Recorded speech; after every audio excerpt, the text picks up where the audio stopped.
Saya tidak ada pernyataan berhenti membahas masalah nasab.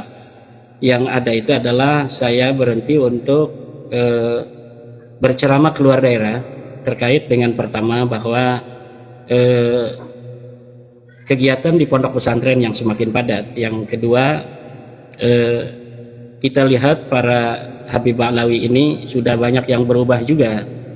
Tidak ada lagi kita saksikan dari mereka itu ada yang berani mencaci maki para kiai, tidak ada lagi yang berani mencaci maki pengurus NU, tidak ada lagi seperti topik siapa namanya Faisal Asgab misalnya yang berani mencaci maki sedemikian rupa terhadap Mbah Hasyim Asy'ari misalnya, atau terhadap Gus Dur misalnya seperti Rizik Syihab di masa-masa yang lalu. Nah, hari ini semuanya bahkan memperlihatkan mereka begitu menghormat kepada para kiai-kiai Nahdlatul Ulama atau kiai-kiai Nusantara. Bahkan Rizik Syihab memperlihatkan di hadapan publik dia mencium Kiai Ma'ruf Amin misalnya. Kemudian juga para kiai-kiai di kampung banyak didatangi oleh para habaib, para balawi-balawi untuk diajak menjadi teman, menjadi sahabat dan lain sebagainya. Jadi saya kira sudah banyak perubahan ya, walaupun memang tidak 100% dari yang kita harapkan, tetapi penelitian kajian ilmiah tentang bahwa para habaib ini bukan keturunan dari Rasulullah Muhammad SAW itu juga rupanya menjadi sebuah titik poin di mana bisa berubahnya para habaib ini dari akhlak-akhlak yang kita saksikan waktu-waktu yang dulu itu di luar kontrol, sudah offset lah. Tetapi hari ini kita saksikan di antara mereka sudah banyak yang menyadari, walaupun belum semuanya. Penghormatan terhadap kiai-kiai kita itu sudah sangat luar biasa hari ini diperlihatkan oleh mereka. Dulu kan jangankan kiai-kiai di kampung, Rais Am aja itu ada balawi yang tidak mau cium tangan sama Rais Am itu. Tapi sekarang orang itu yang kita maksud lah, nanti akan ada orang yang mengerti bahwa dia sudah cium tangan sama Rais Am. Dan hal-hal yang semacam ini adalah merupakan sebuah kemajuan menurut saya, Kang Mas Yusuf, dari gerakan intelektual kajian ilmiah tentang bahwa Ba'alawi ini bukan sebagai keturunan bagi dari Nabi besar Muhammad SAW. Dilihat dari kajian historis, dilihat dari kajian genealogi, dilihat dari tes DNA bahwa mereka bukan keturunan bagi dari Nabi besar Muhammad SAW. Bahkan di dalam kesimpulan DNA itu adalah mustahil sebagai keturunan baginda Nabi besar Muhammad SAW. Oleh karena itu ketika hal-hal yang saya sampaikan tadi itu telah terwujud, kemudian kesibukan saya di pesantren juga semakin padat, saya kira kebutuhan akan saya turun untuk ke daerah-daerah itu sudah tidak seurgen waktu-waktu belakangan. Bahkan sekarang sudah bermunculan di daerah-daerah penceramah-penceramah yang sudah berani menyampaikan tentang kebenaran ilmiah bahwa Ba'alawi ini bukan sebagai keturunan baginda Nabi besar Muhammad SAW. Dan itu adalah merupakan sebuah kemajuan karena di titik itu ada kebangkitan dari masyarakat, dari ulama-ulama kita di kampung, dari warga-warga NU yang dulu mereka memiliki keraguan, melihat akhlak-akhlak yang kurang baik, akhlak-akhlak yang jelek, tetapi mereka ada ketakutan, takut kualat, kemudian takut tidak mendapat syafaat. Tetapi hari ini apabila ada sebuah tindakan-tindakan yang tidak baik dari para Balawi ini, mereka akan sanggup dirinya sendiri melawan karena mereka sudah mempunyai vaksin secara psikologis bahwa agama yang dianut oleh mereka selama ini dari mulai kecil diwariskan oleh orang tua mereka ternyata adalah agama yang tidak menjadikan nasab sebagai sebuah hal yang amat penting, tetapi ketakwaan dan ilmu itulah yang paling penting di dalam agama Islam, agama yang mereka anut sejak kecil, agama yang diwariskan oleh nenek moyang mereka sejak kurang lebih 500 tahun yang silam. Walaupun masih ada beberapa tugas-tugas dari terutama PWILS yang begitu luar biasa perjuangannya, yaitu mengawal sejarah yang karena ini pekerjaan yang tidak mudah karena mereka sudah menulis banyak sekali kitab. Yang saya tahu itu ada 10 kitab dalam bahasa Arab yang ditulis mengenai misalnya masuknya Islam di Indonesia. Itu ditulis bahwa masuknya Islam di Indonesia itu terkait atau disebarkan oleh keluarga Balawi yang tidak sesuai dengan fakta historis yang kita dapatkan. Bahkan beberapa waktu yang lalu di Sumatera Utara, tim penulisan ulang sejarah Indonesia sudah menemukan bahwa masuknya Islam di Indonesia ini atau Nusantara pada waktu sebelum merdeka itu ternyata bukan di abad ke-13 Masehi, tetapi jauh sebelum itu, yaitu di abad 7 Masehi, abad di mana awal-awal Islam itu diturunkan oleh Allah di Jazirah Arabia. Nah, apa yang ditemukan oleh tim pencatat ulang sejarah Indonesia yang diketuai oleh Bapak Profesor Dr. Jajat Burhanuddin, bahwa ternyata di Bongal di Sumatera Utara itu sudah ditemukan koin dari dinasti Umayyah, sebuah koin yang berangkat tahun 79 Hijriah ada di Bongal Sumatera Utara. Ini menunjukkan bahwa Islam sudah masuk pada abad-abad pertama perkembangan atau diturunkannya Islam di Timur Tengah. Jadi pada tahun-tahun itu atau sekitar itu tahun 79 Hijriah atau abad 7 Masehi itu sudah ada interaksi penyebaran Islam antara para pendai dari Asia Barat atau dari Timur Tengah ke Nusantara ini. Nah, artinya sangat jauh sekali dari sejarah-sejarah yang ditulis oleh Balawi mengenai masuknya Islam di Indonesia, di mana menurut beberapa buku-buku yang ditulis oleh Balawi itu Islam disebarkan oleh mereka, padahal Islam telah menyebar di Indonesia ini dimulai dari abad pertama Hijriah atau abad ke-7 Masehi, dengan ditemukannya bukti arkeologis berupa koin dari Bani Umayyah yang saya sebutkan tadi. Memang waktu itu belum begitu masif penyebaran Islam di Indonesia, karena dalam penelitian Profesor Agus Nyoto bahwa menyebarnya Islam di Nusantara secara masif baru pada abad ke-14 dan 15 Masehi, di mana ketika itu para wali songo hadir dalam menyebarkan agama Islam dengan metodologi baru. Jadi metodologi baru yang diterapkan oleh Wali Songo dalam menyebarkan Islam ini yang menjadi energi yang sangat luar biasa menyebarnya Islam di Indonesia secara cepat. Pak Agus Sunyoto waktu itu menerangkan hanya sekitar 40 tahun itu Islam menyebar ke seluruh Nusantara, menjadi mayoritas di tanah Nusantara ini. Nah, jadi oleh karena itu PWILS harus betul-betul memperhatikan ini, yaitu terutama dalam sejarah, mengawal sejarah dari pembelokan-pembelokan, kemudian juga tugas-tugas lain belum selesai seperti memperhatikan makam-makam palsu yang coba dirubah sejarahnya, dirubah namanya oleh orang-orang yang tidak bertanggung jawab dengan diatasnamakan Balawi itu. Oleh karena itu saya melihat Mas Yusuf, PWILS sebagai sebuah organisasi yang berkomitmen untuk menjaga warisan budaya masyarakat Indonesia, baik warisan yang diterima dari masa Islam maupun sebelumnya yang tidak bertentangan dengan ajaran-ajaran Islam, kemudian mengenai peran-peran penting kesejarahan Indonesia yang dimiliki oleh putra-putri Indonesia yang mau dibelokkan ke arah yang lain, seperti tentang klaim bendera Indonesia itu adalah atas usulan dari seorang Habib, kemudian hari proklamasi juga ditentukan oleh seorang Habib, kemudian banyak hal-hal lain yang masih terus diperjuangkan oleh perjuangan Wali Songo Indonesia. Mungkin demikian Kang Mas mengenai alasan-alasan bagaimana saya memutuskan untuk tidak berceramah ke daerah lagi. Ya, Kiai, artinya hanya ceramah ke daerah saja tentang nasabah Alawi, ya, tidak menerima undangan begitu ke daerah. Tapi tidak berhenti untuk mengkaji nasab ini. Wah, enggak dong. Kita ini artinya begini, kajian itu kan pasti ada waktunya ya kan. Tetapi saya kira sampai hari ini kesimpulan ilmiah bahwa Balawi bukan turun Nabi itu sudah konklusif, Kang Mas. Kenapa?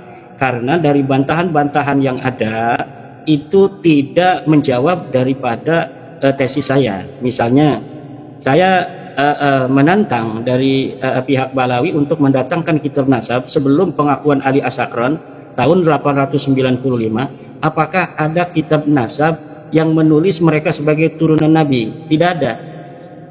Apakah ada kitab sejarah yang menulis Faqih Muqaddam pada abad ke-6 Hijriah? Tidak ada.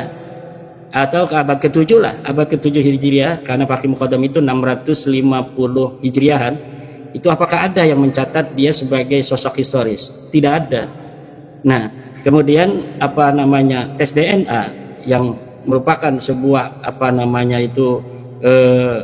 dilalah qat'iyah, itu mereka tidak bisa untuk menghadirkan seorang ahli yang sanggup membuat narasi berbeda dari narasi para ahli yang baik ada di Indonesia seperti Dr. Sugeng Sugiarto maupun Dr. Hadi Amili yang ada di Timur Tengah, Dr.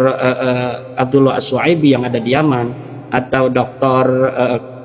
Klosov atau apa itu namanya dari Rusia. Itu bahwa sebuah haplogroup dari orang-orang yang bersepupu itu harus sama kalau mereka menganggap diri mereka mempunyai satu kakek bersama. Nah, hari ini ada orang-orang yang mengaku keturunan Nabi dari marga Al-Abadilah misalnya yang ada di Saudi, kemudian dari Al-Jammaz, kemudian dari Al-Idrisi, semuanya sama J1. Nah, kemudian ada yang mengaku lagi dari Balawi, haplogrupnya G. Nah, kalau kita mengakui semuanya ini adalah sebagai keturunan Nabi, berarti harus ada sebuah formula kesimpulan bahwa seorang yang bersepupu dengan orang lain dalam keadaan satu kakek, dia sama-sama laki-laki, itu boleh tidak sama haplogrupnya. Dan ini sampai saat ini mereka tidak bisa untuk membawa seorang ahli untuk menyampaikan hal tersebut, karena memang DNA itu cara kerjanya demikian, bahwa YDNA seorang ayah akan mewariskan YDNA itu kepada anaknya DNA yang sama, yang dia sama dengan ayahnya, dia juga sama dengan kakeknya, dia sama dengan buyutnya, dia sama dengan jangganya, dia sama dengan kerupuk warung, kata sampai kepada nama yang diklaim sebagai leluhurnya. Nah, ini tidak ada. Nah, maka oleh karena itu ini sudah konklusif, ini sudah menjadi sebuah kesimpulan ilmiah. Ya, tetapi kesimpulan ilmiah atau kebenaran ilmiah yang di dalam syarat kebenaran ilmiah itu harus logis dan verifikatif, walaupun sudah terpenuhi, itu banyak juga orang-orang yang tidak mempercayainya. Seperti kesimpulan ilmiah tentang bahwa bumi ini bulat, itu sampai hari ini masih ada kelompok orang yang masih mempercayai bumi itu datar. Dan itu silakan saja, merupakan hak untuk mempercayai bumi itu bulat atau bumi itu datar. Walaupun kebenaran bumi itu bulat itu sudah menjadi sebuah konsensus umat manusia hari ini, syuhra dan istifadah, tetapi jika masih ada yang mempercayai bahwa bumi itu datar, ya tidak ditangkap oleh polisi gitu. Begitu, Kang Mas. Oke, mungkin ini bisa dipahami bahwa Kiai Imad bukannya berhenti mengkaji nasab, tetapi memandang bahwa ini masalah polemik nasab itu sudah selesai sebetulnya. Tinggal bagaimana masyarakat penerimaannya, dan di bawah saya melihat itu ada penerimaan antara plus dan positif dan negatif. PWILS katakan yang mendukung terhadap kajian Kiai Imad kemudian juga menjadi garda terdepan. Di sisi lain juga ada kelompok-kelompok organisasi lain yang juga menjadi kontra terhadap kajian Kiai Imad. Ya, ini saya melihat bahwa ini konsekuensi dari dekonstruksi Michel Foucault ini seperti ini. Kiai Imad, ini sebentar ya Kiai Imad, saya coba membaca ini bahwa Kiai Imad ini sebetulnya pemirsa sudah melakukan dekonstruksi atau mengkritisi terhadap hegemoni simbolik budaya ya di situ. Jadi nasab itu tidak hanya genealogis, tetapi sudah menjadi sebuah kekuatan sosial. Nah, disitulah maka Kiai Imad mendekonstruksinya dengan cara apa? Tadi teksnya bahwa benarkah bahwa Ba'alawi itu turunan Nabi? Kemudian dari kajian historical, kemudian juga dari DNA dan juga turas-turas. Nah, ini menjadi ragam tanggapan, dan kemarin, tapi saya sebelum ke konflik di sini ya, konflik yang di Pemalang, saya ingin bertanya, apakah Kiai Imad ini setelah berhasil melakukan dekonstruksi terhadap hegemonik nasab, genealogi nasab ini, sedang mempersiapkan karya yang lebih besar lagi atau yang momentum, sehingga Kiai Imad perlu berkholwat dulu atau perlu menenangkan pikiran dulu, atau bagaimana Kiai Imad? Mungkin ada bocorannya, silakan. Biar publik tidak bertanya-tanya, Kiai Imad takut atau Kiai Imad wah macam-macam, silakan. Ya, saya memang hobinya menulis ya dari dulu. Sebelum bab nasab ini saya menulis, lagi banyak hal yang saya kerjakan. Saya biasa menulis, misalnya kitab-kitab itu tidak satu kitab kemudian saya selesaikan, tapi saya bisa menulis 3 kitab dalam satu waktu gitu. Kemudian kalau kita sedang ada jenuh dalam satu fun, kita pindah ke fun yang lainnya yang sama-sama sedang kita kerjakan. Adapun terkait dengan apakah ada sebuah karya baru tentang nasab, ya saya lagi mengerjakan sebuah jawaban dari sebuah kitab yang sebenarnya sudah saya jawab, namun saya menjawabnya itu dengan bahasa Indonesia karena saya perhatikan waktu tahun 2024 itu seorang dari Kesultanan Oman yang bernama Ahmad bin Aud itu membuat sebuah kitab berjumlah 120 halaman. Kemudian kitabnya itu saya jawab dengan beberapa halaman saja karena isinya tidak mengandung daripada dalil-dalil yang dibutuhkan, karena isinya itu ketinggalan zaman daripada para pembela Bahlawi yang ada di Indonesia. Jadi dalil-dalil yang ada di Indonesia yang disampaikan oleh para pembela nasab Bahlawi di Indonesia ini lebih hebat daripada dalil-dalil yang disampaikan oleh Ahmad bin Aud dari Kesultanan Oman ini. Makanya saya cukup waktu itu menjawabnya dengan 2 lembar atau 1 lembar HPS, kemudian kita letakkan di web saya di Nahdlatul Ulum, kemudian dimasukkan juga oleh beberapa media online, dan itu saya sudah merasa cukup karena memang tidak ada dalil yang bisa sampai kepada derajat ilmiah dari jawaban Ahmad bin Aud ini. Tapi beberapa hari yang lalu saya menerima sebuah mulaf, ya, sebuah file yang berisi tentang kitab yang dikarang oleh Ahmad bin Aud ini sudah dicetak di Kesultanan Oman atau di Tarim, saya tidak paham, tetapi versi cetaknya itu dibuat lebih banyak. Jadi ada 300-an halaman dari 120 halaman yang dulu dikirimkan kepada saya tahun 2024. Itu hari ini ada 300 halaman dengan jenis huruf font yang lebih besar. Jadi isinya sama, tapi cara untuk mencetaknya itu diperbesar hurufnya, jadi seakan terlihat tebal. Kemudian saya mengira itu rencananya akan dibagikan kepada para kiai-kiai di Indonesia. Nah, oleh karena itu saya merasa perlu untuk menjawab buku atau kitab dari Ahmad bin Aud yang disebut dengan Idharul Haqiqah itu dalam bahasa Arab juga. Jadi saya sedang menulis jawaban kitab Idharul Haqiqah dari Ahmad bin Aud dalam versi bahasa Arabnya. Walaupun jawaban 2 lembar yang saya sampaikan 2024 itu sudah cukup menjawab seluruh halaman itu, tetapi dengan kitab itu disebarkan atau digratiskan, dibagikan pada para kiai-kiai, kita juga mempunyai kepentingan untuk memberikan jawaban kepada kiai-kiai itu. Oleh karena itu setiap narasi yang ada di dalam kitab Idharul Haqiqah itu kemudian akan kita bantah seperti kitab syarah begitu. Jadi ada pernyataan, kemudian ada jawaban, ada pernyataan, ada jawaban, ada pernyataan, ada jawaban, sehingga para kiai-kiai kita atau para pembaca itu tidak akan tergelincir kepada pemahaman yang salah yang ingin dibangun konstruksinya oleh Ahmad bin Aud itu. Itu Mas Yusuf. Wow, ini makin menarik ini. Ternyata dugaan netizen beberapa gitu kan ya, ini juga kurang tepat bahwa Kiai Imad ini udah lempar handuk. Kemudian tapi kemarin kita podcast mengatakan bahwa Kiai Imad sepertinya sedang menyusun sesuatu gitu. Ternyata ini jawabannya pemirsa, bahwa Kiai Imad menghentikan ceramahnya tentang nasab ke daerah-daerah karena ada sesuatu yang lebih besar, sesuatu yang lebih urgent untuk beliau counter atau jawab, adalah satu karya Ahmad bin Aun tadi katakan, maaf direvisi kalau saya salah. Ini adalah sebuah kitab jawaban dari Bahlawi tentang nasabnya dan akan dijawab oleh Kiai Imad. tentu ini akan menjadi sebuah dialektika yang lebih seru lagi karena Kiai Imad sekarang punya punya partner diskusi dari dari daerah Oman. Kiai Imad, berapa persen ini kira-kira untuk penyelesaian kitab ini? Jawabannya berapa bulan ke depan?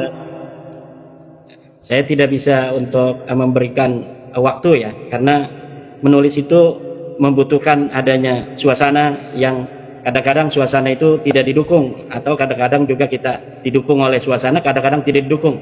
Misalnya banyak tamu dan banyak undangan ngeriung yang di tetangga-tetangga, itu juga menjadi sebuah faktor bisa cepat atau tidaknya sebuah kitab atau buku yang saya tulis, Kang Mas.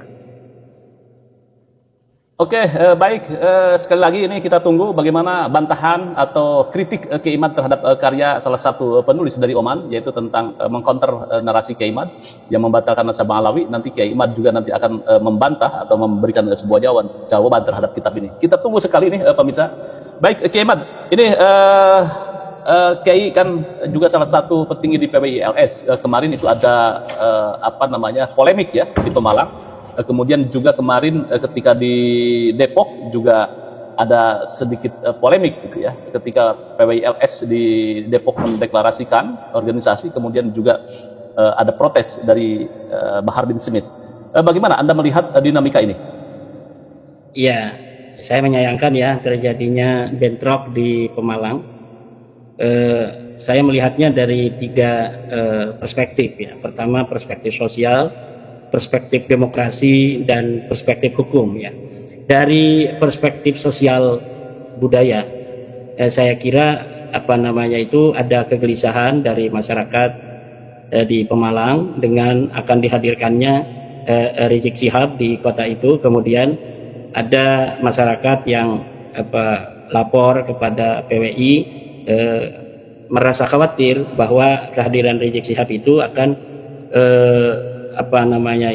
mengganggu tatanan sosial yang sudah terbangun di wilayah itu. Ya, itu misalnya terkait dengan kebiasaan Rizik Syihab dalam ceramah, ada provokasi, misalnya ada upaya hasutan atau ada adu domba dan lain sebagainya. Saya kira itu yang terjadi sehingga peristiwa di Pemalang itu bisa terjadi. Kemudian dari perspektif hukum ini sudah ada tindak pidana, ada orang yang membawa senjata tajam, ada orang yang sudah terkena senjata tajam. Ini kita melihat adanya kelemahan penegakan hukum yang terjadi di Indonesia sehingga orang berani untuk melanggar hukum. Karena sebelumnya kan ada juga yang membawa senjata-senjata tajam di sebuah panggung ceramah, kemudian tidak ditindak tegas oleh petugas. Padahal itu sudah melanggar undang-undang sistem hukum kita, di mana orang tidak boleh untuk memperlihatkan senjata tajam atau membawa senjata tajam.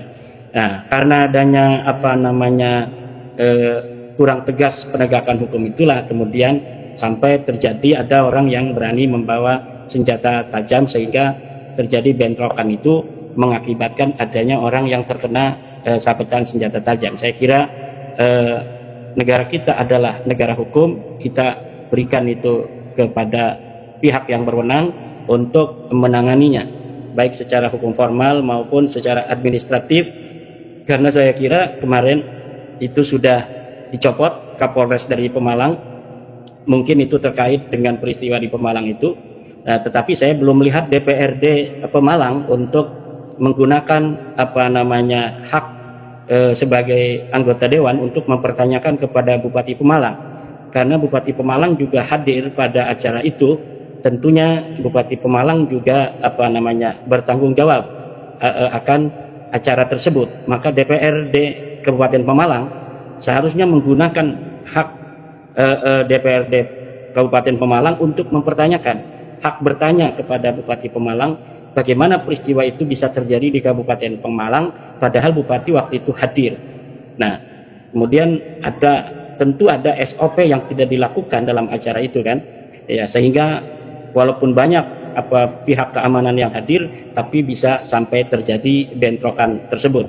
Nah, itu dari perspektif hukum. Dari perspektif demokrasi, saya kira apa yang dilakukan oleh warga Pemalang, yang kemudian meminta bantuan kepada PWI LS dari Pemalang untuk mengawal mereka menolak Rizik Syihab adalah bagian dari sistem demokrasi kita, bahwa setiap orang mempunyai hak untuk menyatakan pendapat, menolak akan pemikiran-pemikiran seseorang yang dinilai provokatif, yang dinilai memecah belah, yang dinilai akan menghancurkan tatanan keharmonisan di suatu daerah. Saya kira ini adalah merupakan hak demokratis yang dimiliki oleh warga Pemalang untuk menolak Rizik Syihab di Pemalang itu. Nah, kemudian untuk PWI LS, saya kira PWI LS memiliki tanggung jawab yang lebih besar dari hanya sekedar mengawal masyarakat untuk menolak penceramah-penceramah provokatif. Lebih dari itu, PWLS sebagai kepanjangan dari ajaran Wali Songo hari ini yang telah memiliki kepercayaan masyarakat yang sangat luar biasa. PWILS dalam waktu yang sangat singkat, hanya 1 tahun lebih, ini telah memiliki kepengurusan dari mulai tingkat provinsi sampai ke tingkat desa, dan itu di Pulau Jawa itu hampir 80%. Bahkan di Jawa Tengah itu sampai tingkat ranting-ranting juga sudah ada. Saya kira kepercayaan masyarakat yang begitu besar terhadap PWLS ini harus dijawab oleh PWLS dengan aksi-aksi nyata, yaitu aksi nyata dalam rangka mengawal masyarakat menuju pencerahan dalam cara berpikir, pencerahan dalam bagaimana mereka bisa meningkatkan kehidupan, bisa meningkatkan kesejahteraan, bisa dalam rangka itu beragama lebih cerdas dalam suasana keharmonisan. Karena kalau kita baca di dalam ADART PWILS itu luar biasa sekali. Apalagi kalau kita membaca konun asasi dari PWILS, di mana konun asasi PWILS ini berdiri untuk menjaga kebinekaan yang ada di Indonesia. PWILS dibentuk untuk menjadi pengayom warga-warga minoritas, baik minoritas suku maupun minoritas agama. Karena bagi PWILS, sebuah negara yang bineka seperti Indonesia akan terjaga persatuan dan keharmonisannya apabila yang mayoritas ini bersifat melindungi yang minoritas. Apabila yang mayoritas arogan, maka kedamaian dan keharmonisan ini akan sulit untuk ditegakkan di sebuah bangsa, di sebuah negara yang terdiri dari banyak suku bangsa seperti Indonesia ini. Maka PWLS memandang untuk Indonesia agar mampu bertahan selama-lamanya di muka bumi ini, dan dengan realitas yang ada hari ini, di mana kita beragam dalam suku bangsa, kita beragam dalam agama, maka orang-orang Jawa, karena kita termasuk orang Jawa, dan juga orang Islam, di mana keduanya merupakan mayoritas di Indonesia ini, dua mayoritas ini harus betul-betul mempunyai kesadaran kolektif akan pentingnya sebuah pengetahuan, sebuah kesadaran bahwa jika kita mengayomi semua yang minoritas itu, maka kehidupan kita, persatuan kita akan tetap terjaga, kedamaian, kemudian penuh dengan kasih sayang, saling hormat menghormati. Tetapi jika ada egoisme dari mayoritas terhadap minoritas, maka kedamaian dan keharmonisan itu akan sulit untuk digapai di sebuah bangsa, di sebuah negara seperti Indonesia ini. Nah, selain itu, nanti PWILS juga akan bekerja sama dengan aktivis-aktivis kebudayaan, baik dari kebudayaan lokal yang masih berkaitan dengan agama Islam maupun dengan kebudayaan dari agama lain, untuk bekerja sama juga mencari sebuah format yang bisa menjaga keharmonisan ini selamanya, sehingga akan terwujud di mana mayoritas itu nanti menyayangi dan minoritas itu akan menghormati. Dan inilah menjadi cita-cita perjuangan Wali Songo Indonesia Laskar Sabilillah. PWILS Laskar Sabilillah akan mengawal kebinekaan Indonesia ini menuju kemajuan negara Indonesia yang dicita-citakan oleh The Founding Father kita pada saat memerdekakan diri bangsa Indonesia tahun 1945. Dalam saat yang sama, PWILS akan menjaga nilai-nilai agama Islam yang universal, tetap murni dan konsekuen, tetapi dalam saat yang sama welcome dan menghormati daripada kebudayaan-kebudayaan Indonesia, terutama kebudayaan-kebudayaan yang dikembangkan oleh masyarakat Muslim di Indonesia. Jadi dalam satu sisi PWILS akan menjaga nilai-nilai kebangsaan, bagaimana mengajak seluruh bangsa Indonesia yang berbeda suku, berbeda agama untuk saling menyayangi, saling menghormati. Di sisi lain, dari sisi keislaman, karena memang PWILS ini dibentuk oleh putra-putri dari Nahdlatul Ulama, maka keislaman ini sebagai yang telah diwarisi dan diimani selama ini oleh kita pun akan tetap dijaga sesuai dengan universalisme Islam yang sesuai dengan ajaran Al-Quran dan Al-Hadis, ijma dan qiyas. Tetapi kelebihannya PWILS akan lebih menekankan di mana Islam itu welcome terhadap kebudayaan masyarakat Indonesia yang tidak bertentangan dengan akidah daripada agama Islam itu sendiri, dan bukan hanya dengan agama-agama yang berbeda yang telah disahkan sebagai agama yang diakui di Indonesia. PWILS pun akan welcome dan bekerja sama untuk menjaga Indonesia ini dengan berbagai macam aliran-aliran kepercayaan di Indonesia ini. Kita akan mencari format kebangsaan yang saling menghormati satu sama lainnya untuk mencapai kemajuan bersama, kemakmuran dan kesejahteraan rakyat Indonesia. Terima kasih, Kang Mas. Baik, panjang lebar ini tentang PWILS, tetapi ada stigma atau framing yang muncul bahwa PWILS ini sebagai pemecah umat ini, Kiai. Mungkin Kiai bisa mengklarifikasinya ini, karena framing ini bisa jadi menjadi sebuah upaya untuk mendelegitimasi peran-peran positif PWILS. Silakan. Kalau kita ingin mengenal sebuah organisasi, kenal ADART-nya. Kenali ADART-nya, baca ADART-nya, kemudian konun asasinya. Konun asasi daripada PWILS itu bisa kita baca di media sosial, dari web-web yang ada di internet.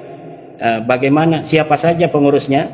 Pengurusnya adalah ketuanya Kiai Abbas Biliyaksi, seorang kiai dari Buntet yang kita mengenal perjuangan Pondok Pesantren Buntet sejak masa yang sangat lama. Ratusan tahun pondok pesantren itu berdiri, telah melahirkan para ulama-ulama besar, telah melahirkan pahlawan bangsa, Mbah Abbas Buntet, kemudian orang-orang yang berkiprah di PWILS juga. Di setiap tingkatan kita bisa lihat para ulama-ulama yang berjubel masuk di PWILS dari kampung-kampung, dari daerah-daerah, bahkan dari luar Pulau Jawa, dari Sumatera, Kalimantan, Sulawesi akan mendirikan PWILS. Kebanyakan mereka adalah para kiai-kiai dan ulama-ulama yang berbasis latar belakang Nahdlatul Ulama, dan ini saya kira menjadi sebuah sebuah berita gembira sebenarnya, kita boleh katakan demikian, bahwa masyarakat Nahdlatul Ulama yang biasanya itu hanya menggunakan taklid dan husnudon, hari ini sudah mulai naik ke level yang kedua dalam bagaimana cara berpikir, yaitu mulai menggunakan apakah ini rasional apa tidak, apakah ini logis ataukah tidak. Perkembangan itu bisa kita lihat misalnya tentang sejarah terbentuknya Nahdlatul Ulama, di mana saya baca dalam sebuah platform hari ini atau kemarin, ada seorang cucu Mbah Khalil Bangkalan itu mempertanyakan kisah tentang Mbah Khalil sendiri dengan metodologi penelitian yang sama dengan yang saya lakukan, yaitu menggunakan sumber primer dan sumber sekunder. Beliau mempertanyakan apa betul terjadi peristiwa tongkat dan tasbih di dalam pembentukan Nahdlatul Ulama, di mana titi mangsa munculnya cerita atau kisah tentang adanya tongkat dan tasbih itu hanya dimulai tahun 1980, sementara pendirian Nahdlatul Ulama 1926. Itu ada rentang waktu berpuluh-puluh tahun sampai datangnya berita adanya cerita tongkat dan tasbih. Itu yang mempertanyakan sendiri adalah cucu dari Mbah Khalil Bangkalan. Saya kira ini adalah sebuah perkembangan positif dari masyarakat kita, masyarakat Nahdlatul Ulama, tentang bagaimana kita, cara pandang kita dalam beragama. Bagaimana ilmu pengetahuan di masa abad ketiga Hijriah terjadi perdebatan yang begitu sengit antara Al-Jubai, antara Abu Hasan Al-Asy'ari, kemudian melahirkan pemikir-pemikir besar di masa itu. Bagaimana perdebatan dalam fikih antara murid-murid Abu Hanifah dengan Imam Syafi'i misalnya, itu kemudian melahirkan perkembangan ilmu pengetahuan fikih yang luar biasa pada masa-masa berikutnya. Kemudian perdebatan antara Imam Al-Ghazali misalnya dengan Ibnu Rushd, itu juga melahirkan sebuah diskursus yang sangat positif dalam perkembangan ilmu pengetahuan. Dan hari ini di Indonesia terjadinya diskursus tentang polemik nasab ini membawa sebuah perkembangan cara berpikir santri, terutama dalam bagaimana memandang cara mereka beragama yang selama ini hanya menerima taken for granted dari sebuah kesimpulan ulama masa lalu, sehingga ada dari sebagian mereka yang begitu mengkultuskan ucapan ulama tanpa melihat dalilnya. Tapi hari ini mulai berubah, dan apa yang sebenarnya hari ini terjadi, daripada mensucikan sebuah teks dari ucapan ulama tanpa ingin mengetahui dalilnya, itu sebenarnya tidak sehat di dalam cara beragama, karena ini tidak dicontohkan oleh para ulama-ulama kita di masa lalu, di mana ulama-ulama kita masa lalu dalam beragama, dalam menentukan sebuah kesimpulan ilmiah, mereka taruh dalil-dalil mereka di meja-meja ilmu pengetahuan, meja-meja perdebatan ilmiah, untuk kemudian diolah sedemikian rupa, diadu dalilnya, sehingga yang akan keluar itu betul-betul adalah sebuah kesimpulan yang sangat kokoh. Nah, sementara beberapa dekade yang lalu kita hanya beragama, membaca sebuah kitab fikih, kemudian kita menerima apa adanya. Bahkan dalam metode Bahsul Masail, kalau sudah ditemukan dalam kitab Mu'tabarah sebuah ucapan ulama tanpa kita mengetahui dalilnya, maka itu sudah dianggap cukup. Tetapi saya kira ini memang memerlukan proses, dan sekarang ini adalah starting point kita untuk melangkah ke lebih cara beragama yang lebih rasional, lebih logis, tapi tetap al-muhafadzah al-qadimis salih wal akhdu bil jadidil aslan. Dan kalau di level PBNU memang sudah berjalan, tapi di level-level di bawah, Bahsul Masail di tingkat pondok pesantren atau di tingkat MBC, memang ini belum ada. Kalau di level PBNU sudah berjalan lama hal-hal yang ilmiah semacam itu, tetapi di level bawah ini saya kira perlu untuk semakin digalakan cara berpikir yang ilmiah semacam itu.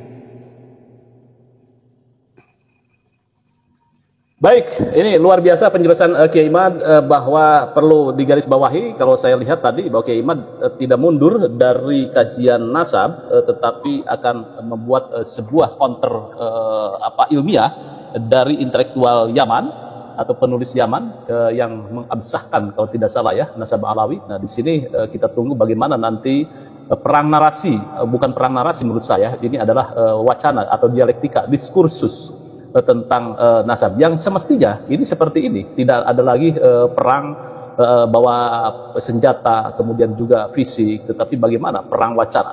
Tadi Kiai Imad mengatakan bahwa ada Imam Ghazali, kemudian juga Ibnu Rushd dan sebagainya. Saya berharap ini Kiai Imad juga mengambil spirit, atau kita mengambil spirit dari pertentangan abad-abad pertengahan. Sebagai closing statement Kiai Imad, mungkin ini harapan terhadap polemik nasab ini, dan juga kita ingin polemik nasab atau diskursus nasab itu berjalan secara ilmiah, menjadi sebuah kajian ilmiah, tidak menjadi sebuah polemik yang merusak tatanan sosial atau menjadi sebuah gerakan sosial atau konflik sosial, sehingga tidak konstruktif terhadap hazanah keislaman Nusantara. Silakan Kiai Imad. Baik, terima kasih. Saya mengajak kepada masyarakat Indonesia untuk bagaimana kita memahami realitas bangsa Indonesia yang majmuk, yang bineka, yang perlu memupuk, saling mempercayai antara satu dengan yang lainnya, dan bahwa tanah Indonesia ini adalah merupakan warisan dari leluhur kita yang harus dijaga semuanya, tanahnya, airnya, manusianya, budayanya harus dijaga. Yang terutama dijaga adalah kemuliaannya itu yang pertama, itu yang saya ingin ajak kepada seluruh masyarakat Indonesia. Untuk yang kedua adalah untuk Ba'alwi, untuk para habib, bahwa kemuliaan di sisi Allah itu bukan dilihat dari nasabnya, tapi dilihat dari takwanya. Ketinggian derajat itu bukan karena nasabnya, tapi karena ilmu. Kemuliaan karena takwa, dan ketinggian derajat karena ilmu. Jadi nasab itu bukan sesuatu yang segala-galanya, karena banyak orang yang tidak mempunyai nasab apapun, apakah nasab kepada raja, apakah nasab kepada nabi, tetapi mereka memiliki prestasi yang begitu luar biasa dalam kehidupan mereka. Kemudian untuk para pejuang-pejuang PWLS di seluruh Indonesia, para ulama-ulama, para kiai, para santri yang tergabung dalam PWLS dan Persatuan Pondok Pesantren di PWYLS, kita mengajak bahwa para ulama, para kiai yang tergabung dalam PWLS yang jumlahnya ribuan itu, kita mengajak, saya menghimbau agar para ulama, para kiai, kesepuhan PWLS di setiap tingkatan memberikan pencerahan kepada para anggota PWI, para laskar PWI, untuk menjaga nilai-nilai kasih, nilai-nilai rahmatan lil alamin yang diajarkan oleh Wali Songo, sehingga anak-anak muda kita yang semangat berjuang itu mempunyai rel yang tepat untuk bagaimana dia melangkah dalam usaha memperjuangkan bangsanya, memperjuangkan sejarahnya, memperjuangkan agamanya, memperjuangkan nilai-nilai luhur yang diwariskan oleh para leluhur itu, tetapi dalam saat yang sama bisa memberikan nilai-nilai kasih sayang yang seharusnya diberikan oleh kita kepada siapa saja. Dan untuk pada suka, semoga panjang umur, barokah, banyak duitnya. Jadi itu ya teman-teman, keterangan dari Kiai Haji Imaduddin Usman Al-Bantani, yang mana di luaran sana itu ramai dibicarakan bahwasanya Kiai Haji Imaduddin Usman Al-Bantani mundur dari pembahasan masalah nasab. Dan di sini di video kali ini Kiai Haji Imaduddin Usman Al-Bantani memberi pernyataan bahwasanya Kiai Haji Imaduddin Usman Al-Bantani tidak mundur dari pembahasan nasab, hanya berhenti untuk ceramah-ceramah di luar kota dikarenakan karena kesibukan di pondok pesantrennya sendiri semakin padat ya teman-teman. Dan bahkan dari kalangan klan Balawi ini sudah tidak ada komentar lagi, dan bahkan orang-orang yang mana dari tadi yang disebutkan dari Yaman yang menulis kitab sebanyak 100 lembar itu sudah dijawab oleh Kiai Haji Imaduddin Usman Al-Bantani dengan beberapa halaman saja, karena tidak mengungkapkan atau tidak memberi bukti-bukti atau dalil-dalil yang kuat yang menunjukkan bahwa klan Balawi ini tersambung kepada Rasulullah SAW. Jadi sampai di sini saja dulu ya video kali ini, mudah-mudahan video ini bermanfaat, dan sampai jumpa di video selanjutnya.